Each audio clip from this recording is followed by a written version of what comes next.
couple different topics. Since you guys are kind of the more advanced track here, we'll try to keep it to stuff related to people who've already been in practice for a little while, who are trying to grow their practices, either their own panel size or bring on multiple providers, but then also some other bigger issues, regulatory type stuff, which Kim is kind of mastered at this point. And then we'll let you guys just kind of lead the discussion.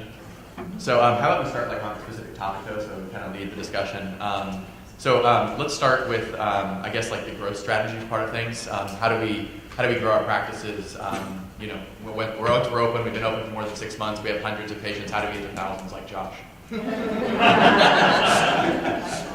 So we'll just kind of keep the conversation on that, and then we'll get to you've got some technical regulatory stuff, and then maybe the larger DPC movement, media, marketing type stuff at the end. So I guess some of that will be overlap between those topics. So we'll just kind of open up the floor and let you guys take it where you want. All right in the front. Okay, so my practice is almost full, and I have a huge contract coming up after the first of the year, so I need to hire another physician. Do you guys have associates in your practice, and what structure did you use to bring them on, and what has worked best for you? Josh has most experience. Yeah. Well, actually, we talked a little bit. So I think that growth strategy is getting interesting because a lot of doctors will say that now for this group, it's not can I make DPC successful. It's how do I continue to capitalize on my success and find another doctor or provider. So that I think separates into do I hire a mid-level or not. And I think it's all about, this is the drum I beat, value. Everybody can add a value. We have a bunch of male doctors in my practice, so a female provider would be excellent. You can't find a physician, a mid-level would also meet that value for the patients who aren't joining because they're waiting for a female provider. If I was an internist, then a female pediatrician mid-level would be very helpful to balance out the practice, etc. Ryan can speak to this too because he's recently hired a nurse practitioner, and I think that can work out really well because they still have their model. It's actually typically more profitable for the doctor to hire mid-level, and patients still get care, they're growing, and some they may not have the same mistakes that they've learned from a hospital system, concerned about just administrative stuff and overcharting and these kind of things. So any way that you can find another provider to continue to grow and make good on that is an acceptable way. I don't think any of us have cracked that egg on how to just go out, recruit the next great physician at the right time. There tends to be cycles there, where contracts, non-competes, who wants to stay in that town, how long do they want to stay in that town, they want to work full-time or part-time, and then once you get through all that, are they a good fit for your practice? And I'll tell most docs they're not a good fit for my practice because we're kind of a frat house. If you're wanting a very mature practice, you won't find it in my practice. So we're an acquired taste. You might find that hard to believe. And so if it wasn't hard enough, then you have to match personalities. So at the end of the day, I'd rather have the right person at the wrong time, and I'd rather have the right person than a set of credentials. I will say it was so 2 parts of growth is your business growing enough. It sounds like you have some contracts in place that your patient panel is growing enough that you'll be able to feed that other person. So that's the first thing is you have to make sure that it's the right time and your business is growing fast enough. And so I actually found it much more difficult than what I thought.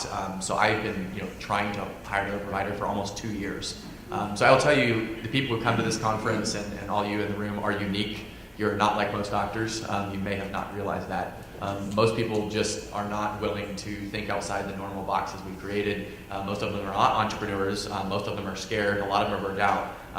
So I thought it would be a lot easier, actually, having built my practice and I think having a good reputation in my area and having a little bit of reach online. I thought, I'll put some feelers out there to residencies, to Facebook groups, and I'll have doctors knocking at my door, and that just did not happen. And so my original goal was to hire another physician, but I still haven't found that unicorn. And I think what Josh said is true, that there's multiple parts of finding someone who's agreeable and that would be a good fit. And I think first and foremost is, would you get along with them? both just from a personal standpoint. My criteria is would I want to drink a beer with them. They could drink something else, that's fine. But I enjoy being around them. And number two, do I kind of fit with them philosophically? Not that we always have to make the exact same medical decisions, but if you have one provider that throws the kitchen sink at everyone all the time for everything, and then someone like me that is kind of a non-interventionalist skeptic, that would be very difficult to juggle those two kind of approaches to medicine. So those two things are, number one, kind of hard to find, I realized. And then once you can find those, someone who's nice and enjoyable to be around, a good personality match, philosophically kind of agrees with your approach to medicine, then you have the business part of that. And that's, I found some people who were kind of in the first two camps. So like, I can work with you, I can get along with you, and you get into the business, and they say, well, so how much is my sign-on bonus? And what's my guaranteed salary? You're like, oh no, that's. So it was not too hard to find someone who met one or two of those criteria, but all three of them is very difficult. So my vision was not to hire a nurse practitioner. In fact, it was always to hire another physician. But I'd hired a nurse practitioner to kind of fill in when I was gone, when I went on vacation and whatnot. And she met all three of those criteria, but she happened to be a nurse practitioner and not a physician. So I struggled with that for 6 months. I was like, I want a physician because I kind of built up this and I want to empower physicians. But again, I met someone who met those three criteria, and I think that over time, she will probably require a little bit more work up front, but on the back end of it, potentially more income. So it was more about finding the right person and the right initials. And the patients have been amenable to having a physician? Well, so when I'm gone, so my goal has always been to have people have their own personal panel. I don't want to use an extender to do things that I don't want to do or to share patients. So that's never been my vision. But so yeah, when I'm gone, if we have someone who's really sick and needs to be seen, I want to hire someone to be there to have an exam if needed, if something my nurse can't handle. And they've never complained about that, having someone available the same day. So I did ask a lot of my patients, because I do harp on the physician-patient relationship, and I have for years, and I still really believe in that. And so I was a little bit, and still a little bit concerned about that. How will my patients react to a nurse practitioner?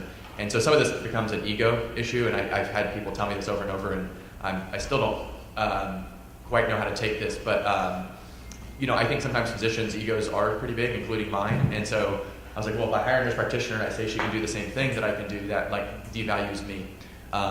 And so you kind of have to get over that hurdle a little bit. And I asked a lot of my patients who I know well and trust, and I said, hey, if we were to bring on, they know I've been looking. I was like, hey, you guys know any doctors?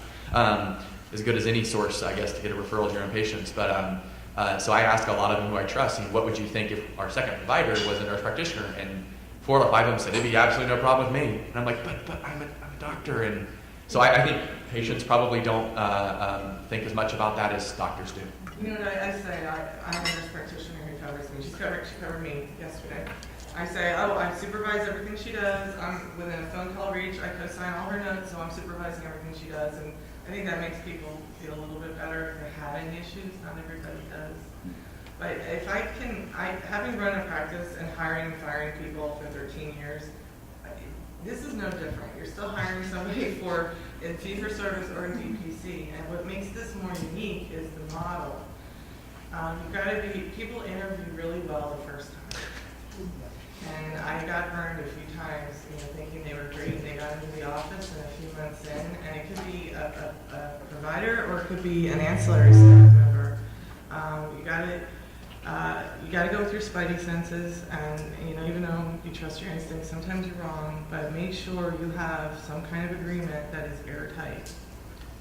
The hard thing about hard things, which is a great book, is for this group is putting on a bunch of new hats. Yeah. You're saying, all right, I'm not just going to be a one doc, one room, no staff, a couple hundred patients. I'm building something. I'm going to have maybe multiple locations, multiple providers, a brand, and now I've got to put on a business hat, and how do I market? And I don't like doing it, but how do you critique your staff and train them and give them direction and then ultimately fire someone? Yeah, it's tough. And we want to make people happy, so we carry that skill set over to try to make a potential hire happy, because we already see the benefit, but the thing that will make you very successful is being very objective and just knowing, is that a good fit? Are they what we want?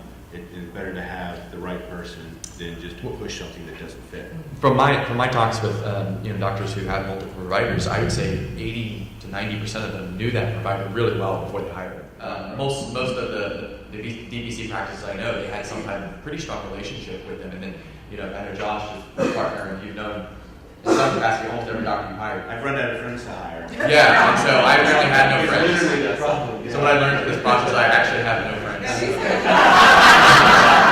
Which was hard. It was a hard lesson to learn.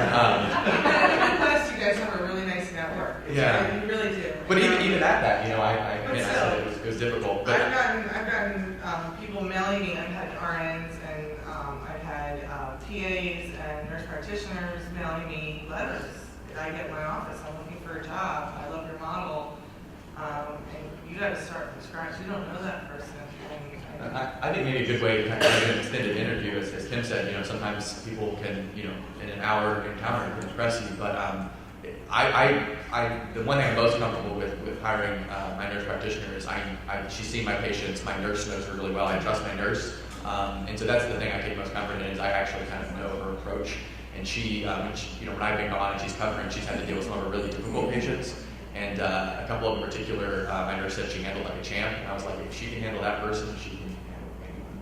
And I don't know that in an interview. I don't know how they react to It's the really hard circumstances. when you're interviewing someone culture. So, and in Pennsylvania, if you call their old boss, they cannot give a negative. Yeah, and I got burned by that. Big time. I had a nurse practitioner working for me before and this is what compelled me to watch Josh's video again. This almost put me over the top. I was away on vacation and this nurse practitioner I had hired has been working for me for 4 months in the fee-for-service system. All came very well recommended. I called all her references, did all my due diligence. She currently had some other issues that I didn't know about, and she was also an employee for Lehigh Valley Health Network. So she was working for me and them kind of part-time in both places. And I called them, they didn't give me any heads up about this. She was bipolar and had a manic episode, and I was 3 hours away on vacation with my family for the first time in months. 3 hours away, and at 8:30 in the morning, she's supposed to start seeing patients at 9. An entire week of patients booked, decided she was quitting. And my office manager said, "Are you coming back?" I said, "I'm going to handle everything over the phone." And I said, I called every single patient that was scheduled that week. It looked so bad. And I thought, I'm going to lose patients over this. And I said, here I am depending on somebody else to run my practice so I can take a vacation. And I needed that income. So I was with a whole week without no one coming into the office. And so that's another reason why I was like, I can't do the fee-for-service thing anymore. That's the nice thing about DPC is You know, I'm on vacation and still. Yeah. But anyway, I didn't know about that. Now, had I done a little bit more digging, and now I do this with my dad, who was a business owner, turned me, and he does this with his employees. It's a free personality screening you can do. They're very inexpensive, and we can point out some things that you may not have picked up on. But this is I call my practice my third child that I ever had, and I will do anything to protect it. And if anybody does anything to put it in jeopardy, She will catch you. I will. That's just that. Josh is talking about. You have to get to the point where you're going to cut. And this one put it in jeopardy. I probably could have sued her for abandonment, but she was so crazy at that moment. She went absolute manic phase. I thought she was gonna slash my tires in my driveway if I did anything. So I just kind of backed off and did damage control. But I'm never putting myself in this position again. I mean, it ruined my whole week. My family thought my head was gonna explode. So. I don't know which one.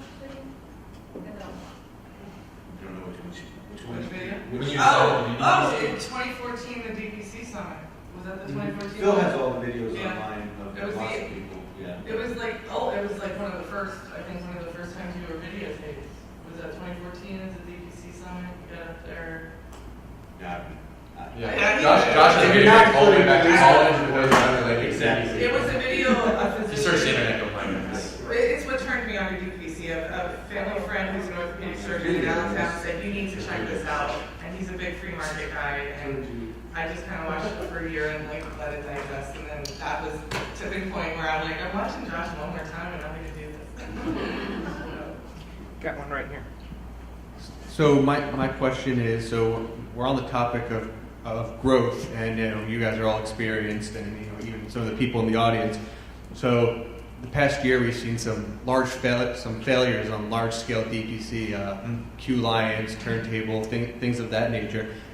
What are your thoughts on that and on how it affects the growth going forward of the DPC movement? Does it hinder it in any way? And just kind of, what are your thoughts on that? I don't think it hinders at all. I mean, if you look at the percentages here, those were two larger DPC, if you want to call them that, practices. But as a percentage, there's 800,000 DPC doctors, and although Q Lions I think was 10 doctors, 12 doctors, 14 when they closed. When they close. So, I mean, as a percentage, that's tiny. I mean, that's, and I'm sure Phil SQ could attest to this. 90% of DPC practices who open are still open after a year or two.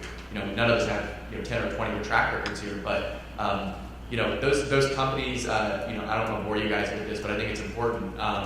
They attempted several different things to grow big. So that's what we're talking about here is growth. And so they stuck their necks way out and tried to partner with a couple different types of organizations to grow their practices big. They were trying to hit a grand slam. And those partnerships, which mainly were venture capital, so they were big investors who want payback, which is nice when sometimes $10 million. Yeah, I'll use the $10 million, but that comes with enormous risks. And then in the case of both Q Lions and Turntable, they got third-party payers. And so, again, that's enticing when a huge company or a Medicaid managed care company, in the case of Turntable, it was Nevada Health Co-op, it sounds great, you have thousands of patients we're going to send to you. But what happens when that entity goes away? You're done. So that's the old saying, don't put too many eggs in one basket. And that's what they did, and so Q Lions was impressive with how much they grew, but I mean, the end result was it wasn't sustainable.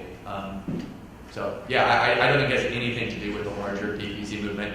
The media, of course, who is skeptical, or policy people who are skeptical of what we do, are going to point to those couple companies. But I know a hospital that closed in Kansas, so I don't hear anyone writing articles saying the concept of a hospital is done. It's just ridiculous. I mean, it's just To put it in context, we added 26 doctors in May to DPC that I know of, and they lost 14, so it's still a net growth for just that month. Turntable had 2. And I think that's part of healthy growth, and that's where we almost have to pull ourselves out of medical mode where we're not supposed to fail ever. And then Silicon Valley, look, they're hoping for 1 out of 10 of their things to hit it big. So they're very comfortable with failure. That's just part of it. And if a business fails, they keep trucking. They're doing a lot of experiments, and again, because they want to hit it big. So they tried to hit it big a couple of times, it didn't work. That doesn't mean Silicon Valley will stop investing in things. From knowing people involved with those, both Erica and Garrison Blith have already started their own independent DPC practices, which is where they started. So I mean, it really came full circle, and I think at least 3 or 4 of the Q Lions doctors have already went out and started their own DPC practices. So DPC didn't fail. Yeah, and so the media didn't support that part of it. And it's important that we talk about the failures because people are watching. They're watching how this is going to move, and if we can stay ahead of them and talk about what isn't working rather than waiting for it to stop and hit the news, I think that will help. There's a great thread on the Facebook DPC page right now about a couple of failed docs, and the common theme is always very similar. Wrong price, wrong value, marketing, hybrid, different things to do, part-time. Now, I'm not saying those things can't be successful, but some people go into it with one set of goals and then one set of actions, and you got to make sure your goals and actions align there. We learn a lot from the practices that fail. And I don't know who last used Netscape. Or MySpace. Tom? That was an old joke. I apologize. So because and that's just part of it. A lot of technology things come and go a little better. I had another question about the hiring of another physician. When you're thinking of the growth, hiring versus having a partner, what would you say are the biggest factors in which way to go? Well, by partner, you mean having somebody like a part owner, a part owner. Yeah. So for me, I put so much time and lost so much money building my practice, I never really saw a circumstance where I was willing to give away even 1% of my practice because I think I just worked too hard, and it would have had been someone who had some kind of amazing proposal to me to give away even 1% of my business. But I wanted the person I hired to feel like they were part of it. It had huge potential for good income and to make them happy. But I never considered kind of a partnership. But again, if you started, it's all individual. Yeah. So I know a lot of people who had 2 or 3 doctors who kind of had this vision. Like Nick Thompson was up here, that's how he started with his partner. And so, but his partners also had some skin in the game from the beginning. But if you've been open for years, for someone else to come in and say, okay, now I want to be a partner. Well, of course you do, because I just spent 5 years. I didn't want anybody having anything to do with my practice. I'm 50 years old. In 10 years, I'll be 60. At some point, I'm going to be like, sure, come on in, you want half? I'm done. I'm ready to start scaling down. Well, yeah, if someone came to me with a $4 million, then yeah, I would consider that. But most people aren't willing to do that. So. And then the other part of that is I offered partnership to my first couple of doctors in jest. If you want half this debt, you're welcome to it. I'd happily give it to you. The bank doesn't mind. And it was just a boringly rational decision.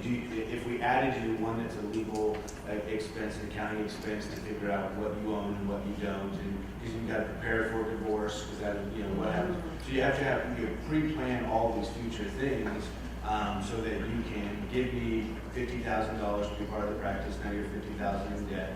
And now going forward, you own a third of my debt, and then when all that's paid off, and now it's paid off, but then you'll make a sliver of what is, I think, thankfully, a small percentile of profit. It's not a huge chunk, which is going to keep a lot of investors away. They're not making millions off each stock, so that insulates us.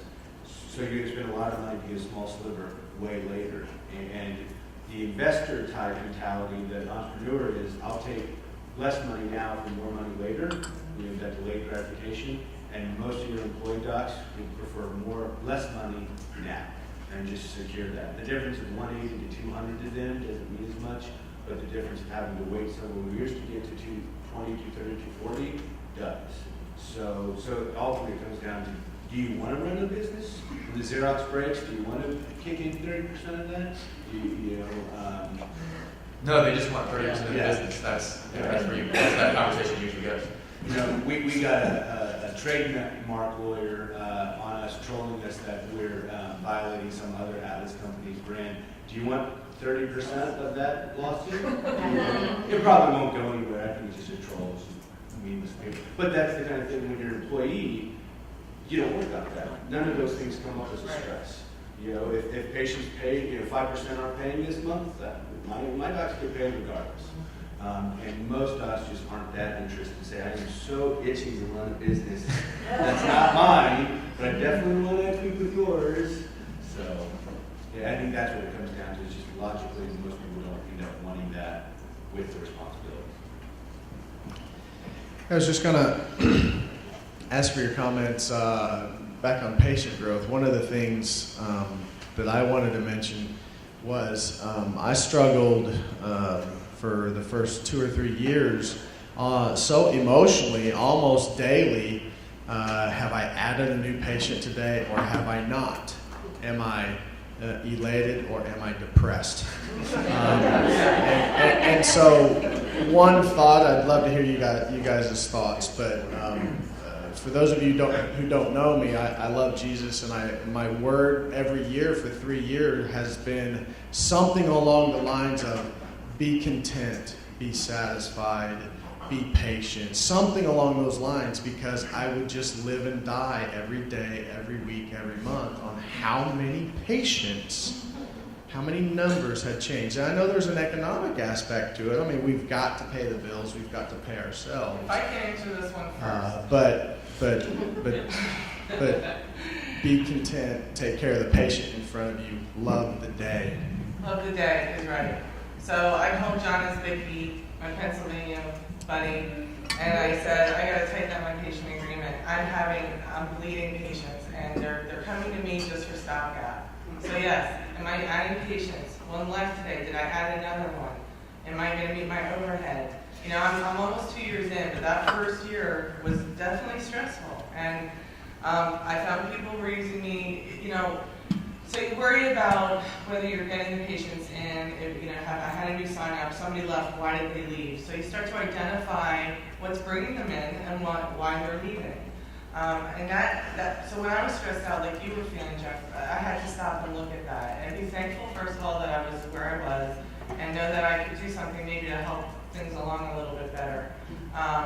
And I think when you have growth like that, where you're worried, you got to look at the environment. You got to look at what's drawing people in, what they're looking for. If people are leaving, you have to try and identify why are they leaving? Why are they only staying for a few months? Is it something I'm doing wrong in the office? Are they not liking the service? Is Sarah not being nice to them at the front? Am I not answering their calls quick enough?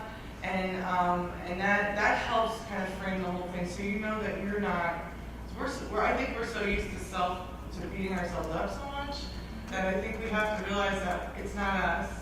And somebody said that earlier, that is the system. And what I found, I had an efflux of 11 patients in the month of January. 11 in 1 month. And I called John as baby, I'm like, oh my God, did you have this? Is this the Pennsylvania thing? I'm like, what's going on? I'm like, 11 patients, oh my God, how are they going to let them back? And he's like, yeah, that's a lot.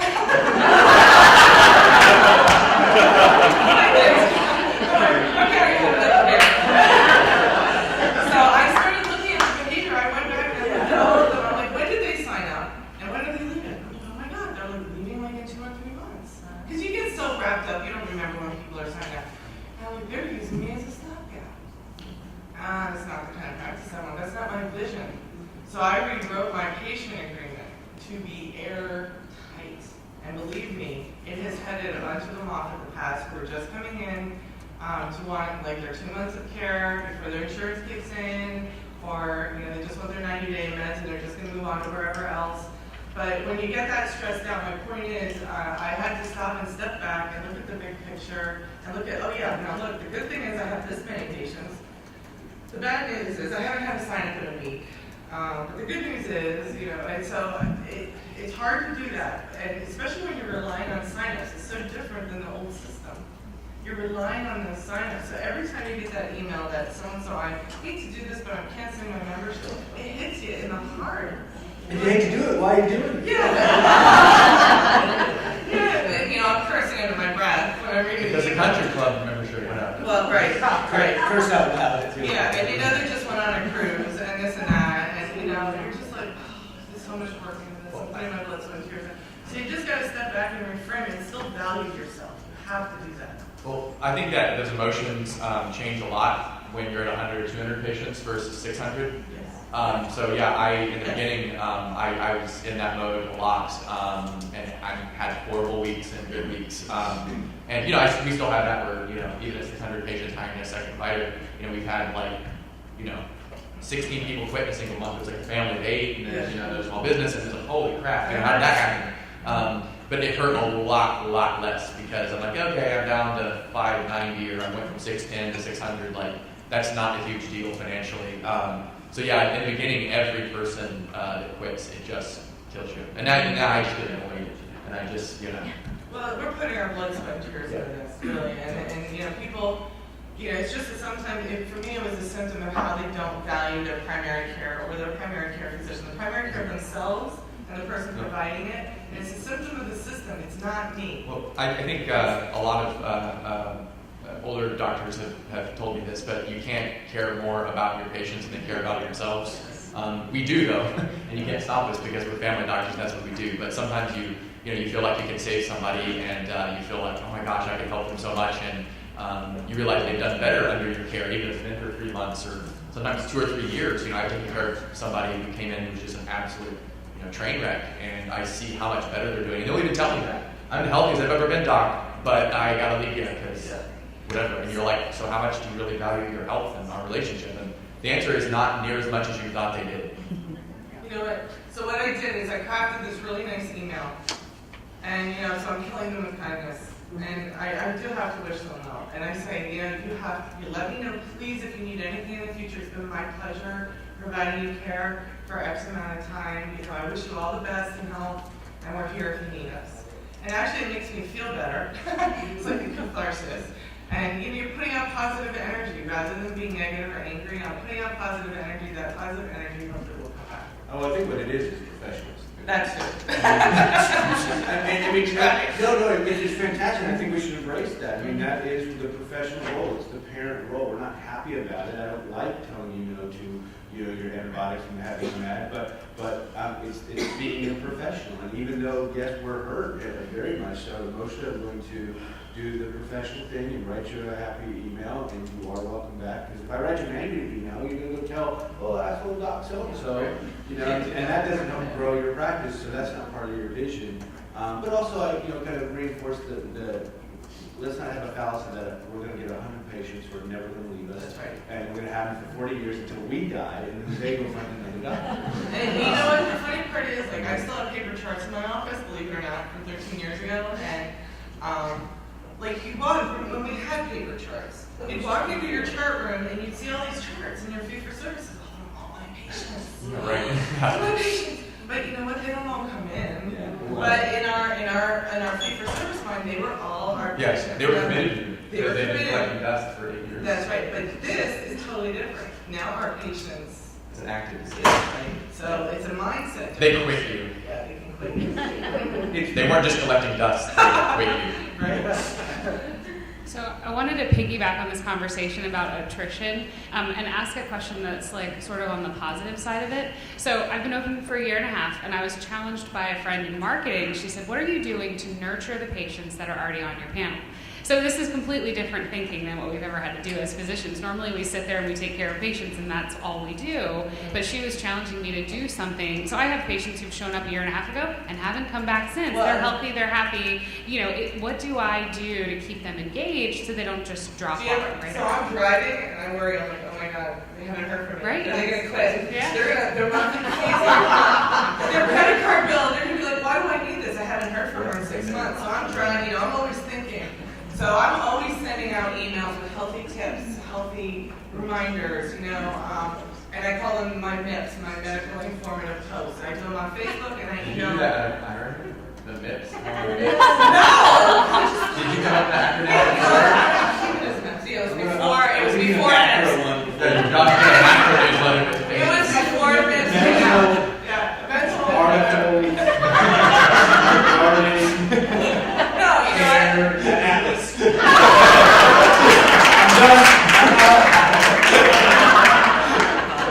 was MIPS before it was MIPS, and actually I really did that because it's pretty funny. Anyway, it's always like health updates or like links to articles. The patients love it. I do like patient appreciation things. Like I have a battery recycling container outside my office. They love that. They're always dropping by. I can see them out the window. They don't come in. They drop off the batteries and they leave. We did an electronic recycling event. But from the health standpoint, it's like emails and like updates and I try to, or if I'll have Sarah go through the chart and say, or go through our whole Atlas system, say who's due for their physicals, because she has like a couple of hours of downtime, and reach out to people. Or when I'm signing off on labs, I'll go back through their chart and I'll see how they had their physical, and then I'll task her to reach out to them. So that way I'm constantly, there's touches going on, and I'm constantly reaching out to them. And then, so when that bill comes from their credit card, they're like, oh, she's really watching me. She's really looking out for me. Yeah, so you can do it at that personal level, like she was saying. We did that. We hired a pre-med student who wanted to volunteer. She was super smart, and I wanted to, compensate her. And so she's done like 3 or 4 projects like that. Like we made sure that every patient that met criteria for screening for HCV recently got contacted. I think we're up to like 85 to 90% now of our patients who should have been screened. And a lot of them said, "Thank you so much, for reaching out to me." And I hadn't heard from them for almost a year. So those type of things are personal, and then just doing community events. Giving, saying, hey, Tuesday night we're going to talk about poison ivy because half you guys are going to get it this year. And so that also serves the role of kind of proactively answering some questions if you know are going to come up, and it saves you downstream work. So, every time someone gets bit by a tick, I don't need to be contacted. And I know not 100% of people are going to watch the video you make or come to the presentation you have on tick bites, but even if 3 or 4 of them do, and it saves you a phone call later. So, although it seems like a lot of extra work, it's proactive, patients like it, and it saves you downstream answering the same And question. patients have told me they've gone back to like my emails and referred to things or talked to their friends about articles I've linked. One other thing I do, and it's not medically related, it's community related. We have had this invasion of these bugs up in the Northeast, these Japanese lantern bugs or whatever they are. And we found one outside our office, and you have to report It's it. called Jack Four Bushes.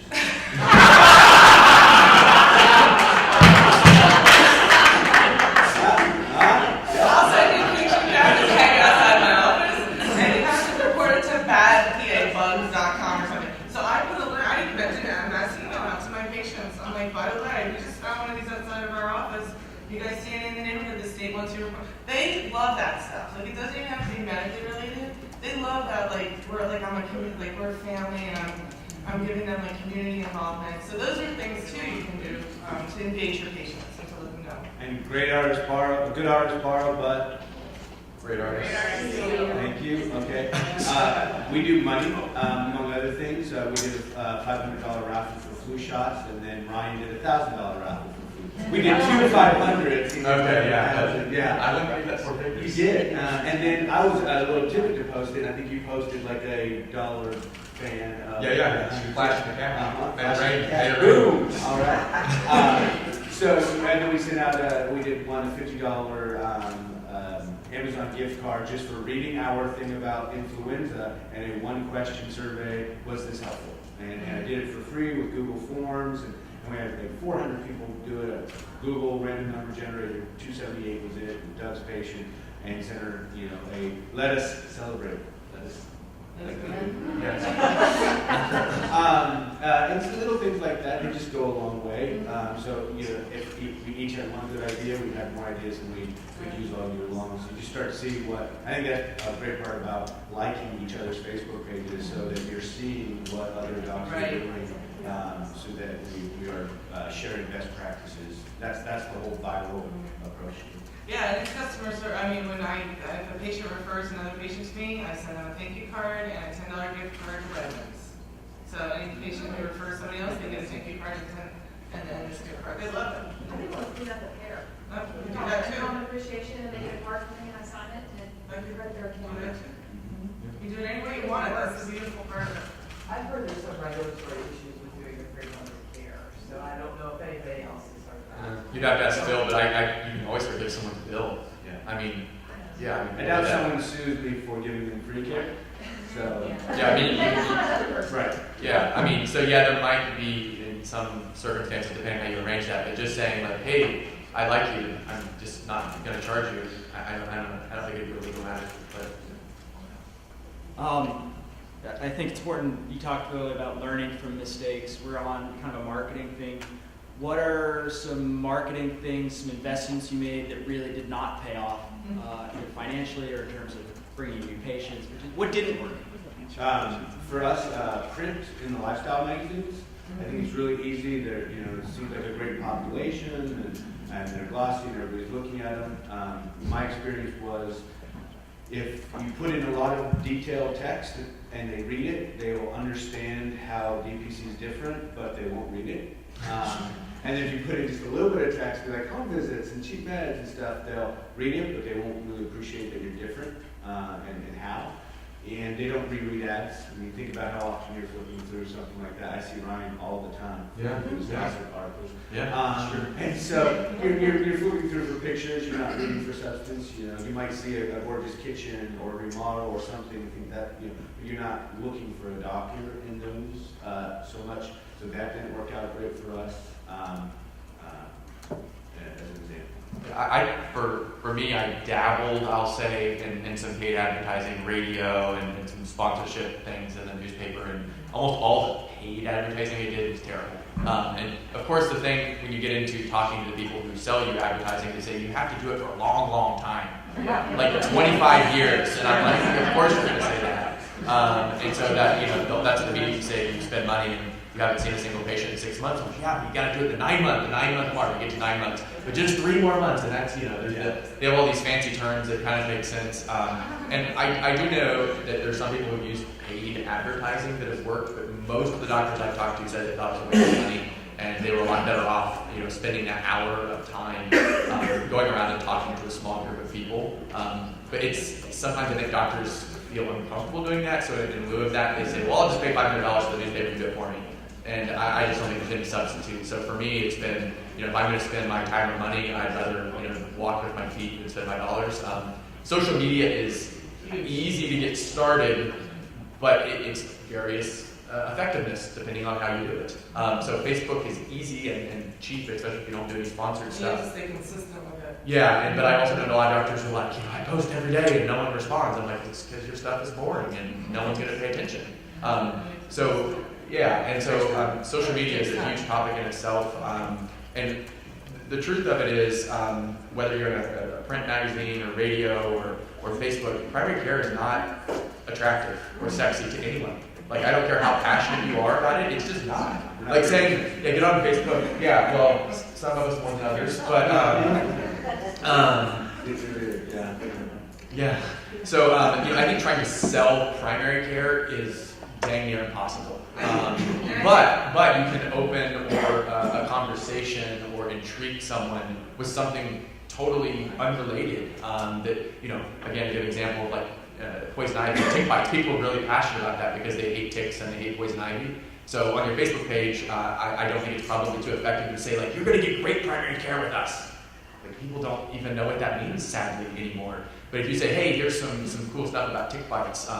Oh yeah, I know about ticks, and I'm going to share it with a friend. And so, I think that's where doctors feel uncomfortable. They feel like they're selling themselves, but don't share your knowledge. You're an expert in a lot of things, and so I think you're a lot better off, just saying, hey, I'm going to educate this group about diabetes or tick bites or whatever it might be, and then that opens the conversation to why is this doctor doing this, and then they'll get intrigued and they'll read. But if your leading point is I'm going to provide you a really high quality relationship in primary care, people are not going to read further. Well, and it's interesting. I think it's regional too. Like in my area, in the part of Pennsylvania, there's a family doctor in every block, and people are so beat up by the cost of their health care that even coughing up an extra $50 or $75 a month is tough. And they don't value. I think family practice, especially in certain areas, has been devalued to the point where they'd be just as happy going to urgent care. So what I did, and I felt that. So what I did was I really focused on the ones that were coming. I just really gave them, and I enjoyed it too. I wasn't rushing through, and I didn't spoil them, and I didn't overdo it, but I really gave them good personal care. And slowly, that word of mouth, your best advertising is going to be taking good care of your patients. And that's slowly, it takes a while. I started to feel it about in year one, the end of year one, and slowly building it. Now I have a waiting list, and I did cap it at 300 because my patients, some of them are pretty high maintenance. So I capped it at 300, and the minute I put a waiting list out there, all of a sudden people are like, wow, she must be really good, there's a waiting list. It was like this mentality change, and I knew it was going to happen. I think I had talked to a few people, I said, let's see how this works. And I really did need to do the waiting list, I just didn't do it as a psychological tactic. But that is what happens. People are like, well, how long is it going to be until I can get in? I was like, well, it depends how fast we move through the list. And people are like, you're full. It's like the Dunkin' Donuts when they do the free donut, which is like 89 cents, and it's like a line around the block. So you're saying an hour, I'm like, it's 89 cents. I mean, you're gonna wait an hour for something for $1, but people do it because. Well, they were like, you're full, Dr. Corba? I said, yeah. I said, I'm working on a really big project right now, which is that manual, and I said, I'm going to provide everybody with the service I'm promising, so 300, I'm at my comfort level right now, and we'll see how it goes. And they're like, wow, really? So then they start to covet their membership. It gives you some exclusivity. It does, and I think that's a regional thing too. Like, I think people like to think things, you bought the purse at Neiman Marcus versus Marshalls, like, oh, a Neiman Marcus purse. It's just this crazy mentality, but through all of that fluff, I just want to provide my patients, I want them, they're very happy, and I want them to be happy, because that makes me happy. And that's the best advertising we can do. But back to the question of what didn't work, and I love the question. What I normally say is great marketing starts with a good business model. Because even you can spend all the money you want, if you're overpriced and don't do enough, it's not going to work. So if we said, all right, what marketing strategies don't work, and we have to back up to that level too and say, well, what business models didn't work? And if you're struggling and you're not doing the full DPC model, unlimited visits, hopefully, full stop. Unrestricted. Unlimited visits, go-based, free procedures, wholesale meds, wholesale labs, these are the states that you can. And if you can't do some of those things, be doing something else. Be, be consumer obsessed on the first 100. Do whatever you can, but we spent $1,800 a month on radio, and it worked really well for us. But that averages to $90 per doctor per week for my practice.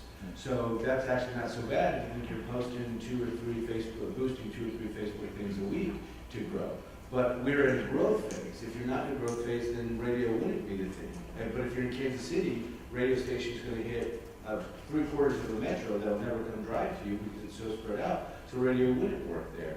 You really have to map that too. But anything can work really well if you've already given yourself the easiest path, which is just a great business model. Start off affordable prices, high value, consumer obsessed, and then the rest of the marketing strategies will be more. Word of mouth, and I've done that in my old practice. I started with 0 patients in 2003. It was word of mouth, and I tried the mailers. I mean, to step out of the DPC world, go back to my first practice. The mailers just didn't bring in the patients. It was word of mouth, and that takes time. I just want to make a random comment. When Kim called me and told me that she had lost 11 patients in 1 month, I said, yeah, that's a lot. I said, but I kind of went back to when we opened our DPC practice, and we were Atlas's first practice, so you never forget your first. No. I still have the tattoo. Yeah. Tramp stamp, baby, all the way. The surgeon had a hard time working through it. I recently just had back surgery, but anyway. I think, when you're converting from an insurance practice and, when we had 3,500 patients and when you look at the retention piece of how many you're going to retain, between 15 and 18%, when you see a lot of the patients leave the practice when you convert to DPC, it's heartbreaking. Then you have to kind of be reminded that when they leave, they're not your patient anymore, and the people that you want to focus on, the people that stay. And I think one of the big things I remember just dealing with Josh when we were launching our practice was, turning obstacles into opportunities. We get so focused on the ones that leave, but we forget to focus on the ones that stay. It's like the things in life, you always remember the game you lost, rather than the games you won. So I think it's just a mentality piece that we got to focus on the ones that stay. And then when you run into the people that you see out in public that were your former patients, and they run up to you at the grocery store, hey doc, I'm sorry I couldn't stay with you. They have this excuse. You can tell there's a little bit of this, I'm awkward about it. I'm like, how do I deal with this? And I'm like, well, we're growing, we're doing really well. She's like, well, I just couldn't afford it. I said, really? I said, our practice is $2.33 a day. I said, that's cheaper than a Starbucks coffee. And you can see the blank look in their face. And I said, it just boils down to what people value. And you can see how that it changes the conversation, and they want to get away from you. But your success is basically the statement, So don't be so focused on the people that leave, and take each day as it comes. Glass half empty versus glass half full. It and is having really had stay positive. 2,500 patients in an area where I do run into them, the ones who left when I transitioned, and the ones who left during DPC, I run into them, and I always take a high road. I said, I hope you're well. I hope things are going well for you. We're here if you ever need anything. They'll stop me, and I always, under my breath, I'm like, no, I always try to take the high road, like John said, and it is emotionally upsetting when they want to leave, but you've got to just keep your chin up, and you got to know that you're doing the right thing. So I'm Liz, I'm in Raleigh, North Carolina, and I'd like to speak a little bit to the retention piece for us. We stopped calling our members patients, we call them members, and so for the people who don't come in that often, they say, I rarely need you. That sort of keeps them among us. And I happen to be wearing this today because I stayed up too late, so now I'm in like my workout clothes. But another partnership that we have that has driven a lot of patients to us and has helped with our attention is the Y, your local Y. And if you have a strong Y in your community, that can be an excellent sales force for you. So we have a shirt and we have a workout every week that's open for our members. And so 3 o'clock on Thursdays, I'm there, one of us is there working out. And if you come, you get a free t-shirt. And so we have billboards walking around the Y all the time. The other thing is the Y staff knows if I see someone in a Fisher Clinic t-shirt, this is someone who's maybe stepping out, trying the Y. They want to sell them on the Y and our partnership with them. And that has been, and it also communicates to the community. This is a doctor who cares, his tagline, I want you well, not well medicated. And I'll meet you at the Y. And it's funny, you'll find people who want that. And then there's some